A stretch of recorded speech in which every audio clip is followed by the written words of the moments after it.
Stocks में शानदार rally देखने को मिल रही है। इनफैक्ट पिछले कुछ सत्रों से रेलवे स्टॉक्स देख रहे हैं हम अच्छी तेजी के साथ कर रहा है कारोबार, लेकिन सवाल ये कि क्या शेयरों में प्री बजट रैली देखने को मिल रही है या फिर कुछ और है? पूरी डिटेल समझते हैं हॉरमास बता के। ऐसे हॉरमास जी, गुड आफ्टरनून। और बताइए, ये प्री बजट रैली है जिस तरीके से रेलवे स्टॉक्स पिछले कुछ सत्रों से परफॉर्म कर रहे हैं, या फिर कोई और बात है? Good afternoon Shreya. और पिछले 5 दिन से अगर आप देखें जिस तरह की रैली चल रही है रेलवे स्टॉक्स में, तो ऐसा लग नहीं रहा कि पूरा साल उनके लिए बेहद ख़राब रहा है।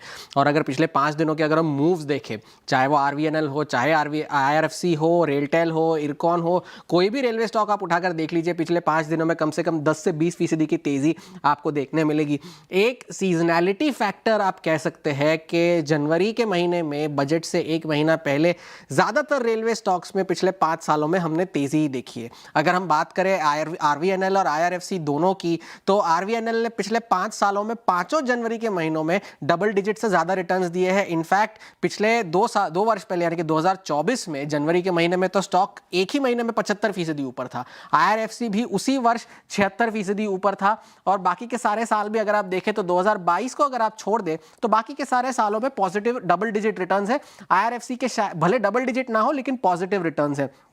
अगर हम रेलटेल और इरकॉन की भी अगर हम बात करें, या जुपिटर वैगन्स की अगर हम बात करें, तो जुपिटर वैगन्स ने भी 1 साल छोड़कर बाकी सारे सालों में डबल डिजिट पॉजिटिव रिटर्न्स दिए हैं। इरकॉन ने भी 2024 में लगभग 40% की तेजी दिखाई थी।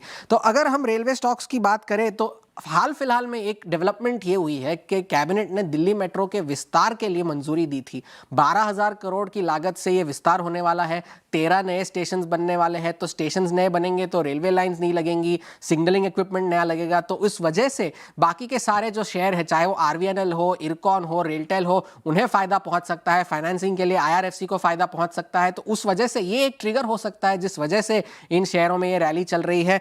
और फिर बाजार के लिए एक प्री बजट रैली का संकेत तो है ही, लेकिन अगर हम शेयर होल्डिंग की बात करें तो सरकार का इन कंपनियों में ज्यादातर हिस्सा अभी भी सरकार का ही है। 65% से लेकर 85% तक, जो कि IRFC में है।